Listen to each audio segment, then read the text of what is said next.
Welcome back guys, कैसे हो आप सब लोग। तो भी आज इस वीडियो के अंदर हम लोग जो है फॉरेक्स ट्रेडिंग की दुनिया के अंदर डीप डाइव करने वाले हैं और हर एक चीज़ को बहुत ही सिंप्लीफाई करने की कोशिश करूंगा। देखो, वीडियोस तो काफ़ी सारे यूट्यूब के ऊपर अवेलेबल है, मैंने भी काफ़ी सारे वीडियोस बनाए फॉरेक्स ट्रेडिंग के बीच में, बट काफ़ी बार लोग जो थ्योरेटिकल नॉलेज को बता के कॉम्प्लेक्स चीज़ों को आपके ऊपर थोप के जो इस चीज़ को और ज़्यादा कॉम्प्लेक्स करते हैं, lots and पिप्स and position size वगैरह वगैरह बता के। फिर इसलिए जो ज़्यादातर लोग जो फॉरेक्स ट्रेडिंग को इतना प्रॉफिट होने के बावजूद भी नहीं कर पाते या फिर अवॉइड करते। तो इस वीडियो के अंदर हम लोग जो बहुत ही सिंप्लीफाई करके प्रैक्टिकल वे से समझेंगे कि चीज़ को कि फॉरेक्स ट्रेडिंग होती क्या है, कैसे कर सकते हो। एक बिगिनर के लिए जो जो चीज़ें इंपॉर्टेंट है उस हर एक चीज़ के ऊपर मैं जो है रोशनी डालने की कोशिश करूँगा और चीज़ों को हम लोग समझेंगे। तो इस वीडियो को पूरा ध्यान से देखना। सबसे पहली बात तो फॉरेक्स ट्रेडिंग होती क्या है। देखो, फॉरेक्स इस वर्ड के बारे में मैंने आपको काफ़ी बार बताया। फॉरेन एक्सचेंज, फॉरेन करेंसीज का एक्सचेंज होना, दो अलग अलग कंट्रीज़ की करेंसी जब एक्सचेंज होती है, इसे ही हम लोग जो फॉरेक्स कहते हैं। फॉर एग्जाम्पल, एक प्रैक्टिकल एग्जाम्पल दूँ तो अगर आप जो अमेरिका जा रहे हो तो अमेरिका जाने के बाद अगर आपके पास पेटी भर के इंडियन रुपीज़ है बट वहाँ पर काम नहीं आने वाले, बिकॉज वहाँ पर यूएस डॉलर चलता है। तो बेसिकली आप जो एयरपोर्ट के ऊपर जाने के बाद वहाँ पर किसी काउंटर से फॉरेन एक्सचेंज करोगे, बेसिकली आपकी इंडियन रुपीज़ दे के आप जो वहाँ से डॉलर को परचेस करोगे। फॉर एग्जांपल, आज के टाइम पे रेट है, अगर आपको जो $1 लेना है तो आपको जो 83 रुपीज़ देना पड़ेगा। तो ये टाइम टू टाइम चेंज होता रहता है। फॉर एग्जांपल, अगर मैंने गए साल $1 को परचेस किया होता तो गए साल $1 का प्राइस था कुछ लगभग 72 रुपीज़, और उसे मैं अगर आज बेचता तो आज 83 रुपीज़ का $1 है, यानी कि जो मुझे एक साल के भीतर 11 रुपीज़ का प्रॉफिट होता। तो मैंने क्या किया, बेसिकली फॉरेक्स ट्रेडिंग ही की, बट लार्जर टाइम फ्रेम के ऊपर। मैंने एक साल होल्ड किया $1 को, इंडियन रुपीज़ को बेच के डॉलर को ख़रीदा और उस डॉलर को एक साल रखा, उसके बाद फिर से उस डॉलर को बेचा और इंडियन रुपीज़ को ख़रीदा। तो ये कन्वर्जन हुआ दो बार, एंड इस 2 बार कन्वर्जन के बीच में एक साल के टाइम फ्रेम के बाद मैंने 11 रुपीज़ का प्रॉफिट बनाया, ये लार्जर टाइम फ्रेम के बीच में। अब एक साल के बीच में क्या क्या हुआ, न्यूयॉर्क और भी ज़्यादा स्ट्रांग हो गया, इंडिया और ज़्यादा वीक हो गया। जैसे एग्जांपल आप पाकिस्तान का ले लो, पहले पाकिस्तान का मतलब एक इंडियन रुपीज़ पाकिस्तान के 2 रुपीज़ के बराबर थे, बट अब ये 4 गुना हो चुके, बिकॉज पाकिस्तान और भी ज़्यादा वीक हो चुका है, इकोनॉमिकल वहाँ पर उतनी स्ट्रेंथ नहीं रही है, वहाँ पर कंपनीज वगैरह ग्रो नहीं कर रही, गवर्नमेंट भी नहीं ग्रो कर रही। तो इसी तरीके से ये जो लार्जर टाइम फ्रेम के ऊपर हमें जो है डिफरेंस दिख रहा होता है एक इंडियन रुपीज़ या फिर किसी करेंसी के बीच में, यही एक स्मॉलर टाइम फ्रेम के अंदर, एक माइक्रो टाइम फ्रेम के बीच में भी ये डिफरेंस होता है। यानी कि 83 रुपीज़ समथिंग पैसे ये हमेशा फ्लक्चुएट होते रहता है, और इसी चार्ट के ऊपर आप जब ट्रेड करके पैसे बनाते हो, इसी को हम लोग जो फॉरेक्स ट्रेडिंग कहते हैं। अब इन माइक्रो लेवल के ऊपर ट्रेडिंग करने के लिए आपको एक चार्ट की ज़रूरत होगी, एक फॉरेक्स ब्रोकर की ज़रूरत होगी। इसीलिए हम लोग जो अलग अलग ब्रोकर्स को ढूंढते हैं, उसी के ऊपर चीज़ें ट्रेडिंग करते हैं। सबसे पहली बात तो हम लोग समझेंगे, देखो ये दो अलग अलग चीज़ें, एक ट्रेडिंग अकाउंट, एक जो है ब्रोकर अकाउंट, ये आपको समझ में नहीं आता है, बट ये इंडियन मार्केट के अंदर भी होता है। जैसे फॉर एग्जांपल अगर आप ज़ीरोधा ले लो, ज़ीरोधा के अंदर जो आप ट्रेड करते हो तो ज़ीरोधा कंसोल एक है और एक काइट करके एक प्लेटफॉर्म है। तो काइट ट्रेडिंग प्लेटफॉर्म है और ज़ीरोधा आपका ब्रोकर है। तो उसी की तरीके से जो है फॉरेक्स के अंदर भी एक ट्रेडिंग अकाउंट और एक जो है ब्रोकर अकाउंट होता है। अब उससे पहले कि हम लोग और आगे बढ़े, काफ़ी लोगों का ये हमेशा डाउट होता है कि यार क्या फॉरेक्स ट्रेडिंग इंडिया के अंदर लीगल है। काफ़ी लोगों को लगता है कि यार फॉरेक्स ट्रेडिंग हमेशा से इंडिया के अंदर लीगल नहीं थी और लीगल नहीं है, बट एक काफ़ी बड़ा मिथ है, इंडिया के अंदर फॉरेक्स ट्रेडिंग लीगल है और इसे आप कर भी सकते हो। बट यहाँ पर यही है कि इंडियन गवर्नमेंट ये चाहती है कि आप जो है सेबी रजिस्टर्ड ब्रोकर से ही फॉरेक्स ट्रेडिंग करो। फॉर एग्जांपल, ज़ीरोधा हो गया, अपस्टॉक हो गया, एंजल वन हो गया, इस टाइप के ब्रोकर के थ्रू ही आप जो फॉरेक्स ट्रेडिंग कर सकते हो। अगर आप जाके सर्च भी करोगे USD INR तो आपको जो है पेयर्स आपके ब्रोकर के अंदर चार्ट मिल जाएंगे। बट यहाँ पर वही है सबसे बड़ा ट्रेड फॉरेक्स ट्रेडिंग का क्या बेनिफिट कि फॉरेक्स ट्रेडिंग 24/7 चल रहा होता है, बट इंडियन मार्केट के अंदर ये ब्रोकर 9:15 से लेकर 3:30 का ही टाइम विंडो आपको देते हैं, उसी के बीच में आपको ट्रेड करना पड़ता है। अगेन 24 घंटा तो नहीं मिल रहा आपको, फिर उसके बाद अगेन अलग अलग ब्रोकर चार्जेस वगैरह तो इनमें है ही है। तो अगर आप यहाँ पर ट्रेडिंग करना चाह रहे हो तो उससे अच्छा तो आप ट्रेडिंग ना करो, बिकॉज यहाँ पर जो काफ़ी सारे डिसएडवांटेज है एडवांटेज के बजाय। सो बेसिकली लीगल है but limited currency pairs and in broker के थ्रू। और एक ऑप्शन है लोग भूलते हैं, प्रॉप फॉर्म्स करके है, अगर आप प्रॉप फॉर्म्स के बारे में डिटेल्ड वीडियो चाहते कैसे आप यहाँ पर ट्रेडिंग कर सकते हो और पैसे भी बना सकते हो इंडिया के अंदर लीगली, तो डेफिनेटली इसके ऊपर वीडियो बनाऊंगा। बट कमेंट के अंदर आपको टाइप करना पड़ेगा प्रॉप फॉर्म्स एंड आपके जो भी डाउट्स है आप पूछ सकते हो। अब हम लोग समझते हैं कि वाई फॉरेक्स ट्रेडिंग, आपको फॉरेक्स ट्रेडिंग क्यों करनी चाहिए। देखो सबसे पहली बात तो फॉरेक्स एक बड़ा मार्केट है। अगर आप इंडियन मार्केट को फॉरेक्स मार्केट से कंपेयर करते हो तो इंडियन मार्केट होगा कुछ 1 ट्रिलियन के आसपास market size wise, and forex trading के अंदर एक दिन का वॉल्यूम होता है 6 to 7 ट्रिलियन का। तो आप इमेजिन कर सकते हो कितना बड़ा वॉल्यूम होता है। वर्ल्ड वाइड लोग यहाँ पर पार्टिसिपेट करते हैं और यहाँ पर बहुत बड़ा वॉल्यूम होता है। तो जब इतना बड़ा वॉल्यूम होता है कोई भी इन चीज़ों को मैनिपुलेट नहीं कर सकता। अगर आप देखो तो इंडियन चार्ट के बीच में और इन करेंसी पेयर्स के चार्ट के बीच में हमेशा से जो इंडियन मार्केट के अंदर हमेशा से आपको जो gap up gap down market हमेशा देखने मिलेगा। बिकॉज जब मार्केट बंद होता है अगले दिन जब खुलता है तो ये सारे जो पेंडिंग जो ऑर्डर्स होते हैं तो एक साथ एग्जीक्यूट होते हैं, इसलिए अभी आपको जो काफ़ी बार gap ups and gap downs देखने मिलते हैं और बड़े बड़े गैप्स होते हैं। बट वही अगर आप देखो तो फॉरेक्स मार्केट के अंदर ये गैप्स ना के बराबर होते हैं और बहुत कम होते हैं। तो ये बहुत ही बड़ा मार्केट साइज होता है, वॉल्यूम काफ़ी बड़ा, इसलिए यहाँ पर गैप नहीं होते और यहाँ पर जो मैनिपुलेशन भी काफ़ी ज़्यादा मुश्किल है। बड़े से बड़ा प्लेयर को भी बहुत बड़ा पैसा चाहिए यहाँ पर जो मैनिपुलेट करने के लिए।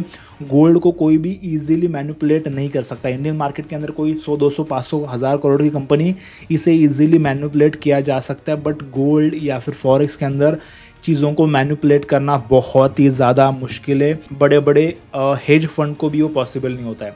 एंड उसके बाद गाइस अगेन वही चीज़ 24/7 मार्केट खुला होता है। तो आप जो अपने हिसाब से अगर आप जॉब कर रहे हो, आप बिजनेस कर रहे हो, आपको जब भी टाइम मिल रहा है, आप अगर आपके पास मार्केट सेशन का नॉलेज है जिसको हम लोग आगे सीखने वाले, तो आप जो उन सेशंस के बीच में मार्केट को ओपन करके उसके बीच ट्रेडिंग करके अच्छी वॉल्यूम के अंदर अच्छा मोमेंट कैप्चर करके पैसा बना सकते हो। और एक चीज़ है लेवरेज। देखो इंडियन मार्केट के अंदर लेवरेज ना के बराबर, मैंने लास्ट वीडियो के अंदर भी डिस्कस किया। आपको इंट्राडे के लिए 5x का लेवरेज मिलता है, वो भी काफ़ी कम है। ऑप्शन ट्रेडिंग तो आपको लॉट्स में करनी पड़ती है, अगेन वहाँ पर भी आपको जो है काफ़ी ज़्यादा जो है कैपिटल की रिक्वायरमेंट होती है। बट फॉरेक्स मार्केट के अंदर आपको जो अप टू 200x तक का जो लेवरेज मिलता है उससे भी कहीं ज़्यादा मिलता है।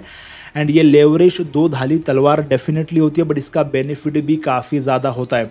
सो भाई अगर आपके पास $1 है तो आपको, अगर आपने 100x का लेवरेज लिया तो आप जो $100 से ट्रेडिंग कर पाओगे।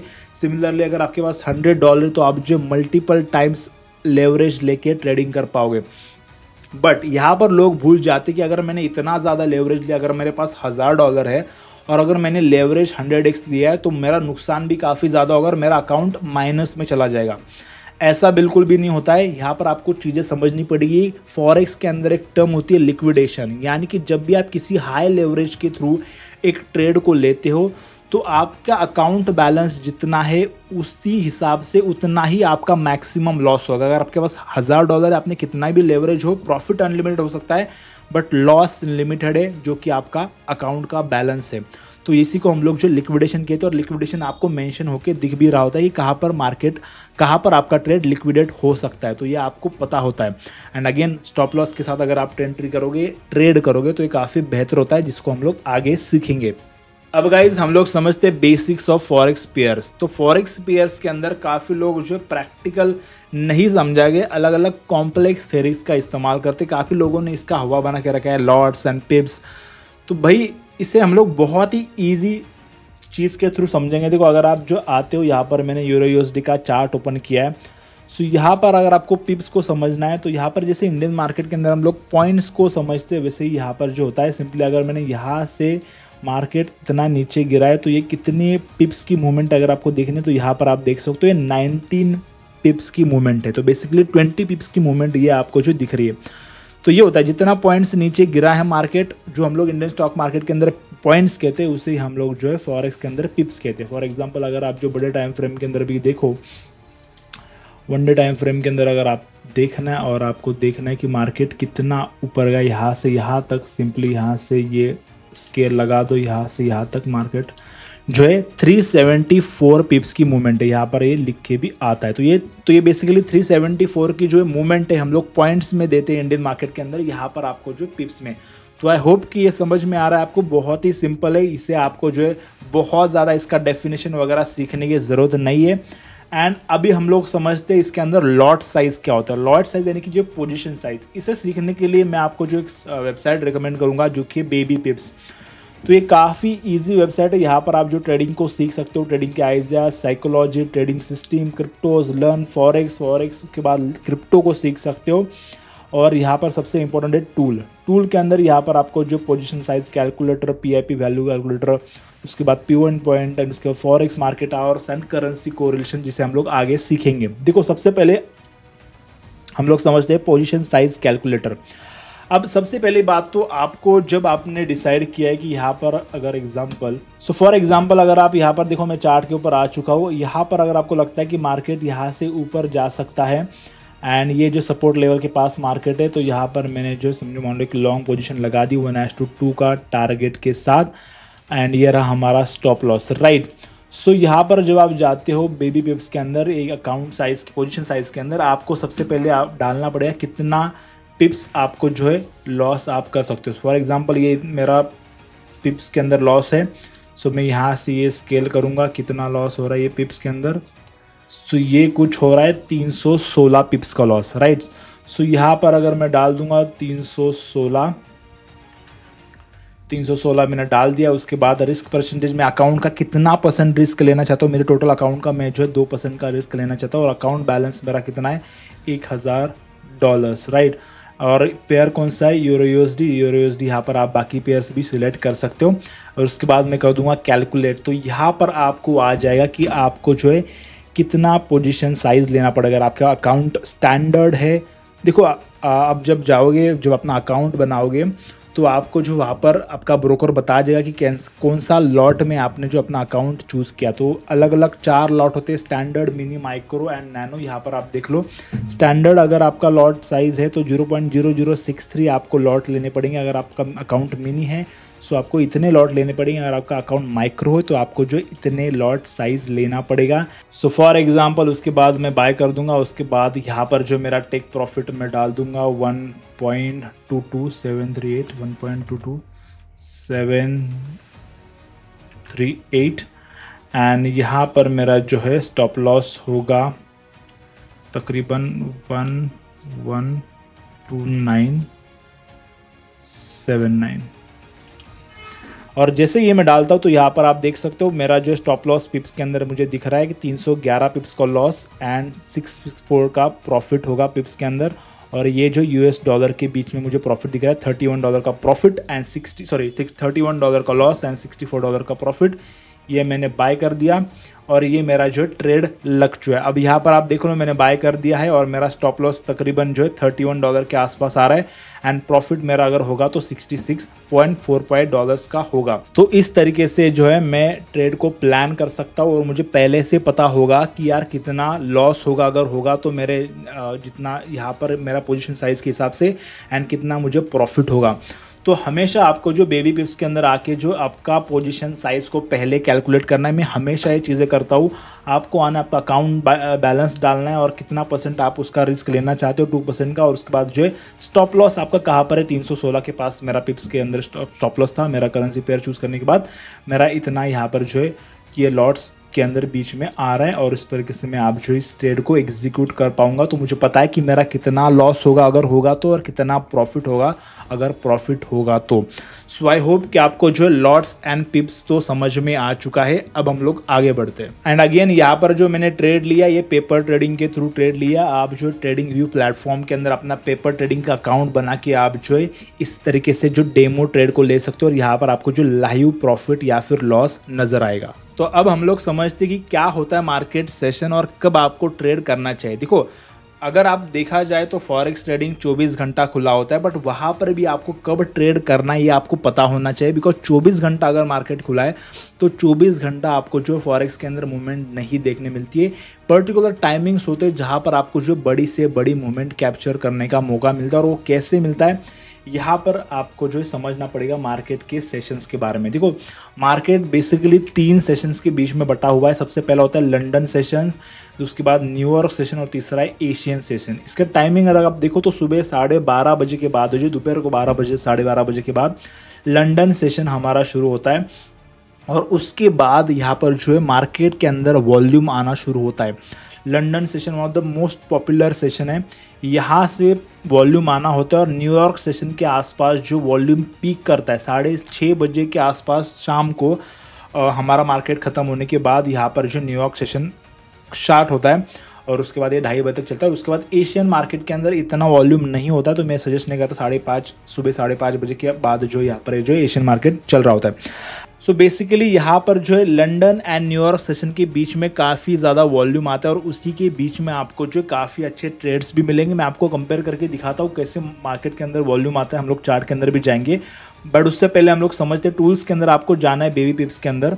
और यहाँ पर आप देख सकते हो फॉरेक्स मार्केट आवर्स के अंदर जैसे आप जाओगे, सो यहाँ पर एक बहुत ही ईजीली यहाँ पर आपको समझाया गया है। देखो एक न्यूयॉर्क सेशन है, ये लंदन सेशन है और एक सिडनी एंड टोक्यो, इसे हम लोग जो है ओवरलैप करते हैं, इसलिए इसे हम लोग जो एशियन सेशन ही बुलाते हैं। सो अगर आप देखो ये यहाँ पर ये जो है, अगर आप सिडनी एंड टोक्यो सेशन के पास देखो तो मार्केट के अंदर नीचे यहाँ पर आप देखो ये जो वॉल्यूम का ग्राफ है, सो वॉल्यूम काफ़ी कम होता है इस पर्टिकुलर टाइम जब टोक्यो एंड सिडनी सेशन होता है। बट जैसे यहाँ पर जो है लंदन सेशन शुरू होता है, यहाँ पर आप देखो, सो उसके बाद से जो है ट्रेडिंग के अंदर वॉल्यूम आना शुरू हो जाता है। उसके बाद जैसे ये न्यूयॉर्क सेशन ये शुरू होता है उसके बाद जो है पीक करता है। तो बेसिकली आपके लिए प्रेफरेबल टाइम ये होता है कि आप या तो लंदन सेशन स्टार्ट होने के बाद या फिर न्यूयॉर्क सेशन के आसपास ट्रेड करो, तो ये ज़्यादा वॉल्यूम यहाँ पर मार्केट के अंदर आपके लिए अवेलेबल होता है। अगर आप जाओगे चार्ट के ऊपर, अगर आपको इसे और भी ज़्यादा क्लियरली समझना, आपको जाने इंडिकेटर्स के अंदर यहाँ पर आपको सर्च करना है लक्स एल्गो।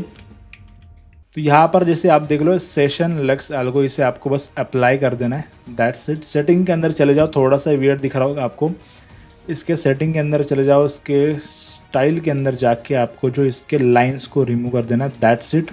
सो गाइस अब यहाँ पर आप देखो तो हर एक सेशन आपको जो अलग अलग बॉक्सेस के अंदर दिख रहा होगा, जैसे कि ये येलो बॉक्स है सिडनी का, उसके बाद ये रेड बॉक्स टोक्यो, उसके बाद लंदन ब्लू में और अगेन न्यूयॉर्क जो ऑरेंज में आपको दिख रहा है। सो इस यहाँ पर अगर आप देखो तो देखो सिडनी जब शुरू था सेशन तो मार्केट धीरे धीरे स्लाइटली मूवमेंट कर रहा था अपवर्ड डायरेक्शन में, उसके बाद टोक्यो था और जैसे यहाँ पर लंदन मार्केट शुरू हुआ तो उसके बाद देखो ये जो हाई था यहाँ से मार्केट काफ़ी अच्छा गिरा है।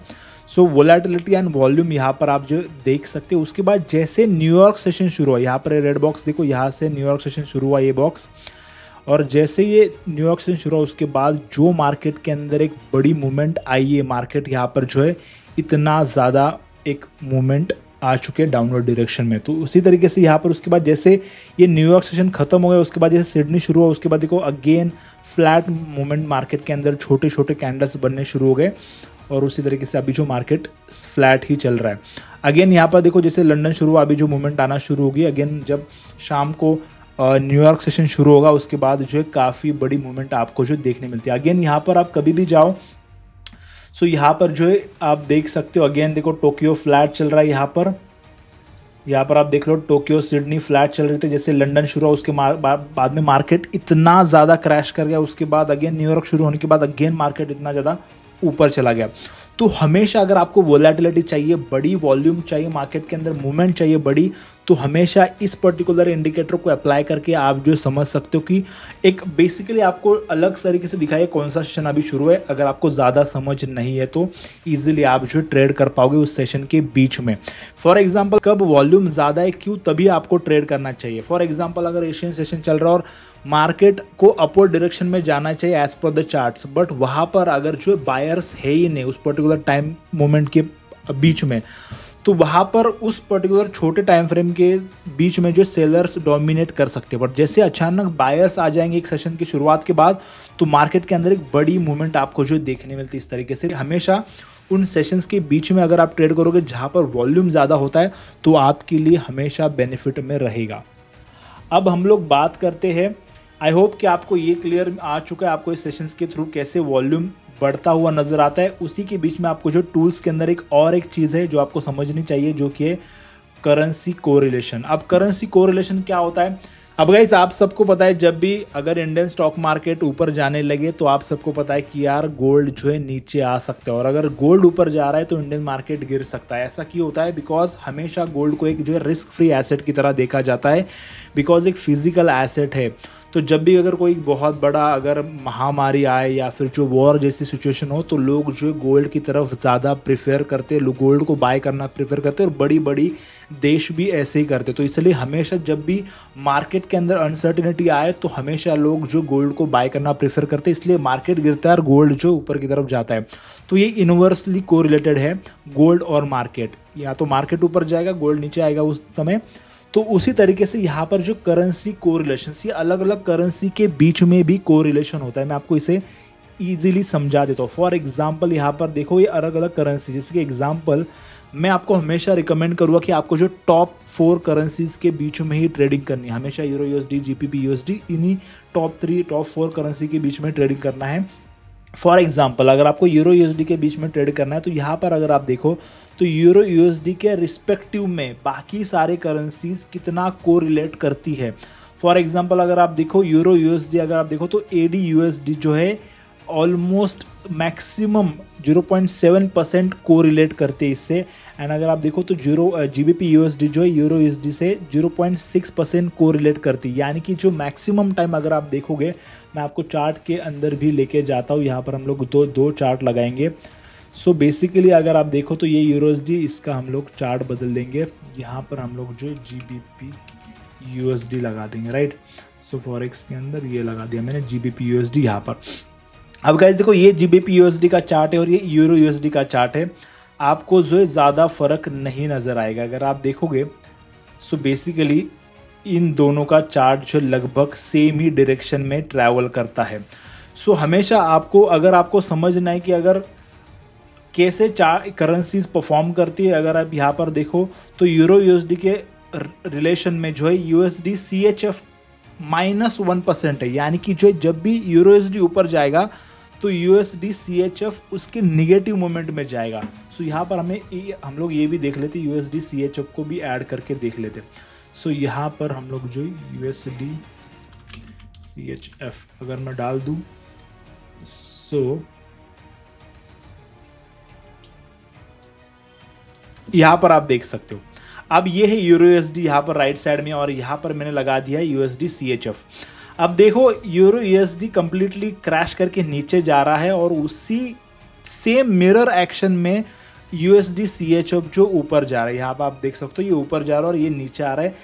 कंप्लीटली इनवर्सली रिलेटेड है, जैसे कि गोल्ड और इंडियन मार्केट है। तो यहाँ पर आपको ये समझ में आता है। इससे समझ में क्या आता है आपको, कि अगर आपको लग रहा है कि सिंपली यूएसडी CHF में आपको ट्रेड मिल रहा है अपवर्ड डायरेक्शन का, अगर आप देख रहे हो कि यार यूरो यूएसडी मार्केट नीचे गिरा है, तो यहाँ पर काफ़ी चांसेस है कि आपका जो यूएसडी CHF ऊपर जाएगा, बिकॉज यूरो यूएसडी नीचे आ रहा है और ये इनवर्सली कोरिलेटेड है। सो यहाँ पर आपको जो इनका रिलेशन समझ में आता है। तो यहाँ पर अगेन, यहाँ पर आप तो ट्रेड नहीं करने वाले हो, टॉप 4 के अंदर ही आप ट्रेड करोगे euro USD, GBP USD, but मैं आपको समझा रहा हूँ कि कैसे ये जो कोरिलेट करते हैं। तो हमेशा जीबीपी यूएसडी 60% कोरिलेट करता है यूरो यूएसडी से, और उसी के हिसाब से जीबीपी यूएसडी के रिलेशन में बाकी के करेंसी पेयर्स यहाँ पर जो नीचे दिख रहे हैं ये कैसे कोरिलेट करते हैं। फॉर एग्जांपल जीबीपी यूएसडी के कोरिलेशन में NZD USD जो 0.77% कोरिलेट करता है। तो दोनों का चार्ट अगर आप देखोगे तो ऑलमोस्ट आपको जो सिमिलर ही दिखेगा 70%। तो उसी तरीके से आपको जो इन सारे करेंसी का कोरिलेशन अदर करेंसी से आपको समझ में आता है, और अगेन गोल्ड का भी आपको जो इसका कोरिलेशन समझ में आता है। तो अगर आप ये देख के समझ के ट्रेडिंग करोगे तो इसमें आपका जो काफ़ी ज़्यादा बेनिफिट होगा। चीज़ों को, चार्ट्स को आप जो और भी ज़्यादा अच्छी से समझ पाओगे। अब गाइज मैंने आपको जो ऊपर का सारा नॉलेज दे दिया। अगर बात करते कि अगर आपको ट्रेडिंग की शुरुआत करनी है, एक डेमो ट्रेडिंग की शुरुआत करनी है, तो आप कैसे कर सकते हो। सो चलो इसे भी समझ लेते हैं। आपको सबसे पहले जाना है आपके ऐप स्टोर के ऊपर या फिर आपके प्ले स्टोर के ऊपर, आपको सर्च करना है मेटा ट्रेडर। आप जैसे सर्च करोगे आपको 2 एप्लीकेशन नज़र आएगी, Meta trader 4 and Meta trader 5। ये लेटेस्ट है मेटा ट्रेडर 5, तो मैं इसे ही प्रेफर करता हूँ। इसे आपको जो इंस्टॉल कर लेना है, जिसे हम लोग इंस्टॉल कर लेते हैं। छोटा सा एप्लीकेशन है, इजीली इंस्टॉल हो जाएगा। उसके बाद आपको जो इसे ओपन करना है, अलाउ कर दो, एक्सेप्ट कर दो। उसके बाद देखो यहाँ पर आ रहा है ओपन अ डेमो अकाउंट, ये आपको पॉपअप दिखेगा, इसके ऊपर आप क्लिक कर दो। उसके बाद आपको डालना है आपका नाम, ये मैंने डाल दिया। उसके बाद मेरा सर नेम, उसके बाद डेट ऑफ बर्थ चूज़ कर लेते। ओके, तो ये मैंने डेट ऑफ बर्थ भी चूज़ कर ली, मेरा मोबाइल नंबर भी मैंने डाल दिया। उसके बाद एक जो है वेट, ये मैंने डाल दिया मेरा email ID. Okay, so yes, mobile number के आगे आपको 91 लगाना है तो ये वैलिडेट होगा। Yes, mobile number, email ID डाल दिया। उसके बाद अगेन आपको लेवरेज भी देता है। सो लेवरेज कितना आपको सिलेक्ट करना है ये आपके ऊपर है, बट मैं आपको रिकमेंड करूँगा 1:100 का, तो 100 टाइम लेवरेज आपको मिलेगा। अब आपका डिपॉजिट अमाउंट आपको कितना चाहिए डेमो ट्रेडिंग के अंदर, 1 लाख डॉलर का आपको जो दिख रहा है, इससे आप बस ये कर लो, एक्सेप्ट कर लो, उसके बाद रजिस्टर कर लो, राइट। उसके बाद आपको जो है दैट्स इट, ये कॉपी टू क्लीबोर्ड आपका जो है ये पासवर्ड एंड आईडी दिखेगा, इससे बस आपको कॉपी कर देना है। मैं इसका स्क्रीनशॉट भी लेता हूँ, ये आईडी पासवर्ड ऑटोमेटिकली बन के आता है। स्टार्ट करोगे, उसके बाद देखो ये आपका जो एप्लीकेशन अब खुल चुका है। नीचे आपको जो 5 टैब नज़र आ रहे हैं, एक एक कोर्स, दूसरा है chart, trade, history and setting. सबसे पहले सेटिंग के अंदर आप जो यहाँ पर सेटिंग कर सकते हो। उसके बाद हिस्ट्री के अंदर आपने जो भी ट्रेड लिए है ये हिस्ट्री यहाँ पर आपको नज़र आएगी। उसके बाद ट्रेड्स के अंदर जो आपको ऑनगोइंग एक्टिव ट्रेड चल रही है आपको यहाँ पर नज़र आएंगे। चार्ट्स के अंदर आप जो किसी भी एक करेंसी पेयर का चार्ट यहाँ पर ओपन करके यहाँ पर देख सकते हो, कैंडल इंडिकेटर्स वगैरह लगा सकते हो। एंड कोड्स के अंदर आपको जो है जितने भी करेंसी पेयर्स है ये सारे करेंसी पेयर्स आपको नज़र आएंगे। फॉर एग्जांपल अगर मुझे जो फॉरेक्स के अंदर यूरो यूएसडी के अंदर एक ट्रेड लेना है तो मैं इसे सर्च करता हूँ। अब यहाँ पर अगर मुझे यूरो यूएसडी के बीच में ट्रेड लेना है तो यहाँ पर देखो यूरो यूएसडी नीचे आ रहा है। यहाँ पर अगर मुझे ट्रेड लेना है तो मैं ट्रेड कर दूंगा। सो ट्रेड करने के लिए सेल एंड बाय यहाँ पर 2 आपको ऑप्शन नज़र आ रहे हैं। यहाँ पर आपको लॉट कितना लेना है, 0.01 लॉट, 0.1 लॉट यहाँ पर आप ले सकते हो। यहाँ पर मैंने ऐड कर दिया है। अब मैं यहाँ पर सिंपली बाय कर रहा हूँ। जैसे मैं बाय के ऊपर क्लिक करूँगा order has been send to server, ये नज़र आ रहा है। वेट करेंगे।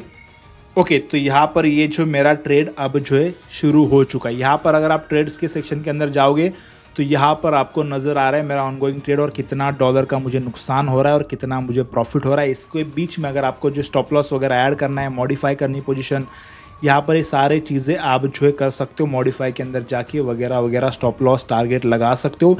इस तरीके से आप जो ईजिली इन चार्ट्स को एनालाइज करके इन डेमो ट्रेडिंग के थ्रू यहाँ पर आप देख लो मेरा अकाउंट शुरू भी हो चुका है। ईजिली आप जो है ट्रेड्स को ले सकते हो और सीख सकते हो। आई होप गाइज आपको जो ये डिटेल वीडियो ईजी लगा होगा। अगर आपके कुछ भी डाउट्स है फॉरेक्स को लेकर आप जो कमेंट सेक्शन में पूछ सकते हो, मैं डेफिनेटली रिप्लाई करने की कोशिश करूँगा।